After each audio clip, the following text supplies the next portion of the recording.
Hey Stoners, welcome to another edition of Sticks-n-Stones. I am your host, Brent Elrod, coming to you from the cozy confines here on the patio at the No Shoes Bar and Grill, deep in the heart of the Republic of Texas. And I have a wonderful show lined up today. I am going to be pairing a punch Diablo with Tullabardine 500 single malt Scotch. I think it's going to be a really great matchup. So right after this, we are going to pop the cork, cut the stick, and get to toasting. Now, the Punch Diablo, Punch began producing cigars back around 1840, so they're approaching the 200-year cigar making mark. I think they know a little bit about what they're doing. This particular cigar is a Nicaraguan. It is rolled at the Tabacalera A.J. Fernandez Cigars de Nicaragua. The filler is Honduran and Nicaraguan. The binder is a USA Connecticut broadleaf, and the wrapper is an Ecuadorian Sumatra Oscuro. This particular stick is 5 1/4 by 54 on the ring gauge, so kind of a Robusto extra, and it MSRP's around $8 a stick or so.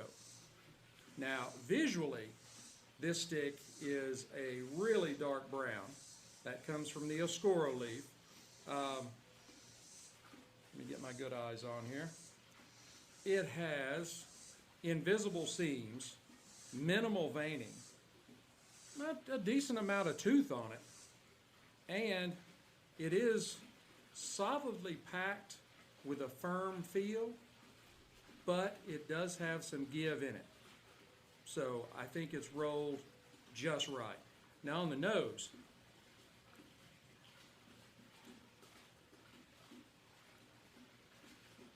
I get chocolate, leather, kind of odd, but something along the lines of maybe shelled sunflower seeds. Some graham crackers, and kind of an earthy mustiness. Let's go ahead and give it a cut using my cigar V-cutter.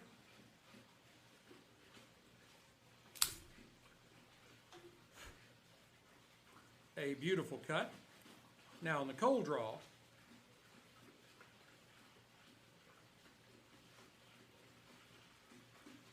I do pick up a little more of that seediness off the nose.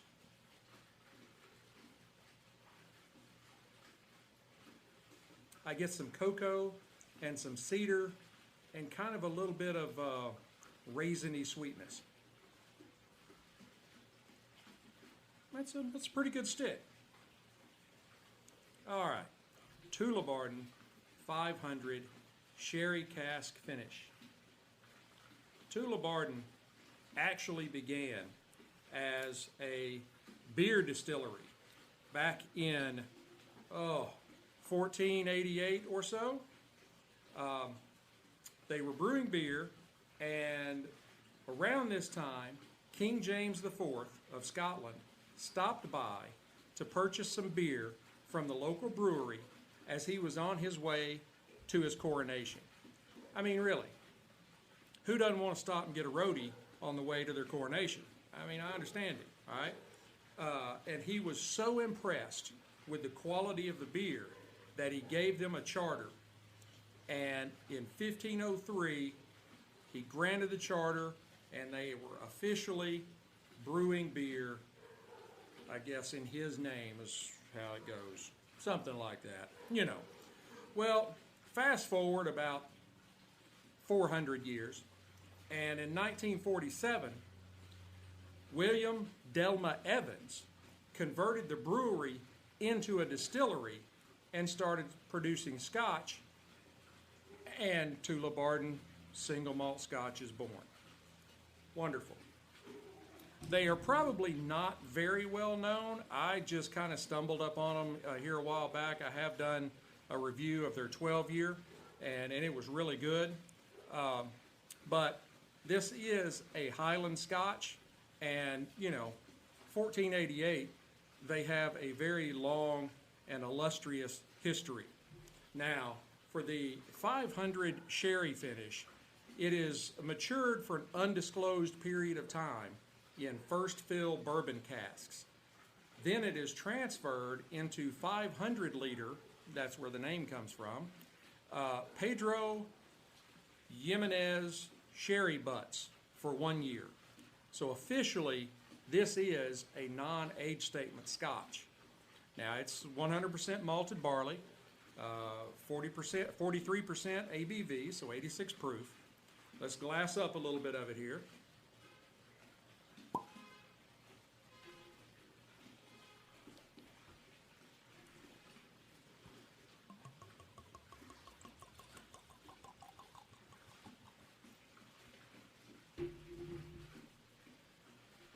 Now, it has just a beautiful, beautiful, deep copper amber color to it. It's probably one of the best looking scotches I think I've ever seen. That is just a really beautiful color. It's got good legs to it, good cling on the glass, on the nose.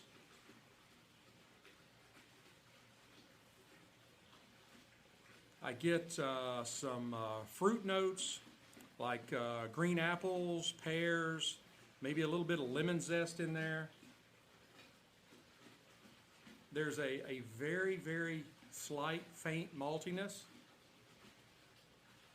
a little bit of sweetness, and there is, I guess, sort of a kind of a tart, vinegary, pungent aroma, just very subtly, kind of on the underneath. And my guess is that this is probably part of the sherry cask aging from, you know, it's wine. All right, now, on the palate.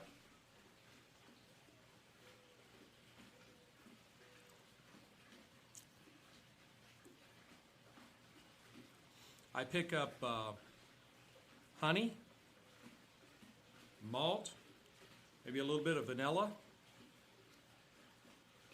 and I do get quite a bit of spice toward the back part of my tongue.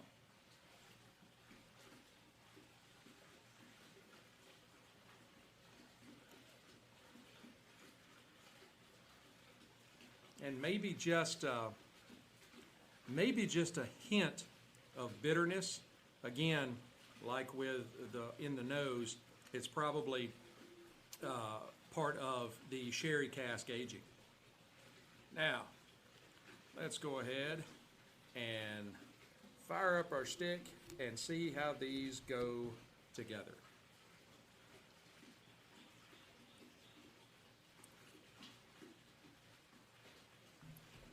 I am using my Rocky Patel 5-torch Envoy. It does a wonderful job lighting my sticks. I'm telling you, if you don't have one of these, you really need to.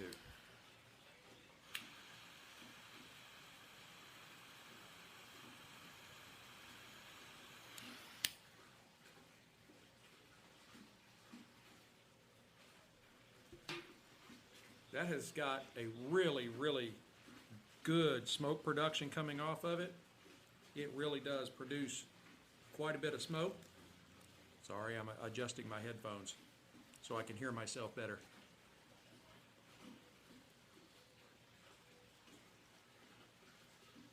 Just a really nice velvety smoke.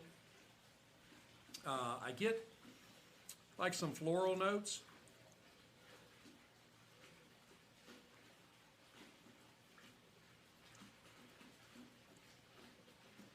little bit of vanilla, maybe something along the lines of buttered toast. I get some cedar in there.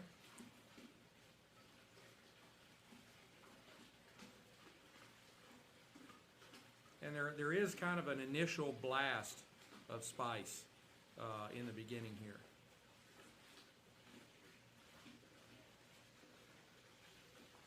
I don't know, I'm just totally entranced by this smoke. It's wonderful. All right, I'm gonna try these together.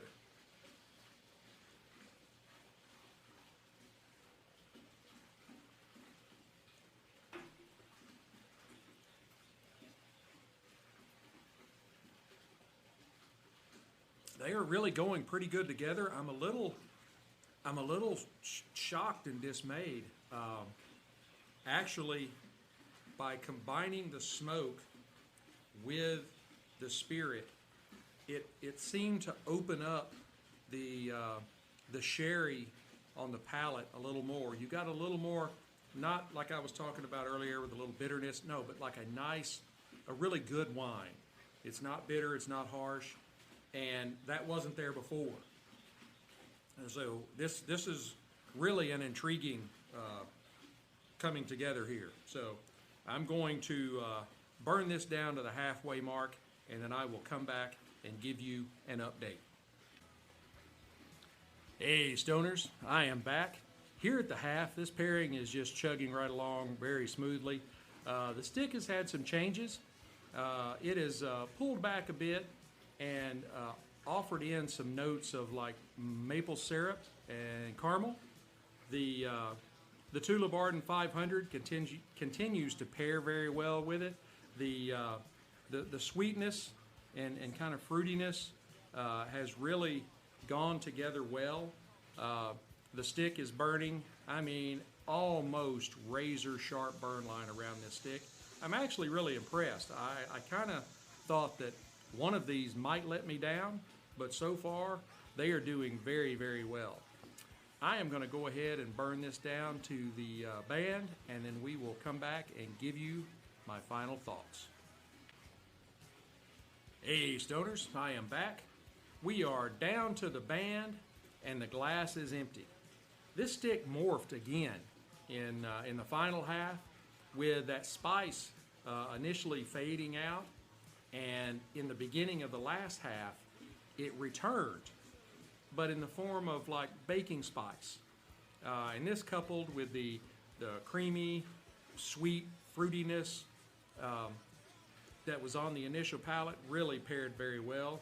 And the Tullabardine, I'm pretty impressed with it. You know, it is a budget Scotch. This particular bottle was about $40 a bottle. I think I actually got it, they were having a special on it at Specs, and I think I got it for like $33, but it was like $39 originally.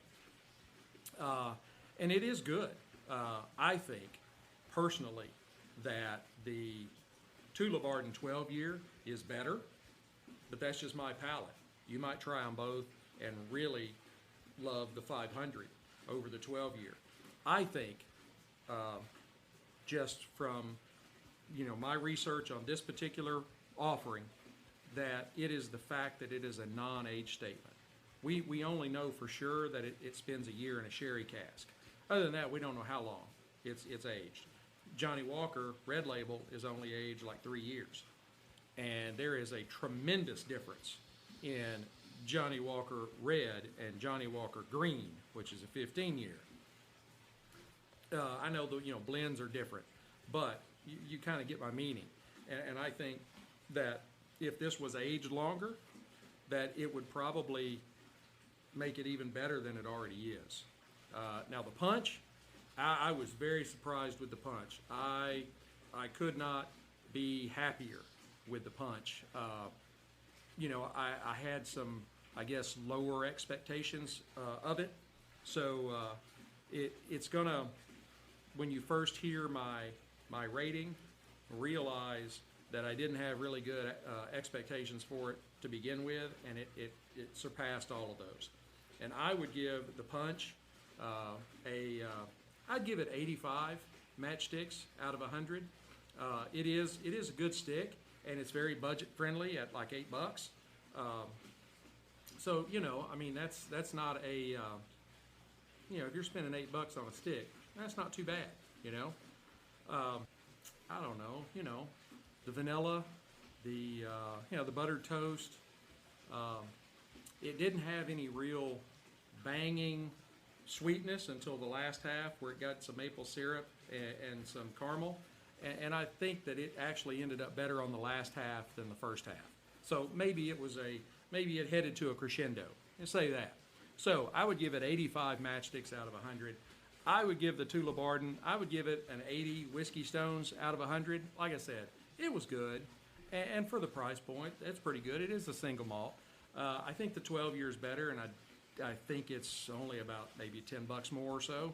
So, but it is good, and I can see it appealing to a certain specific niche of Scotch drinker. So I hope you've enjoyed this pairing as much as I've enjoyed bringing it to you. Be sure to hit like, subscribe, share, notify.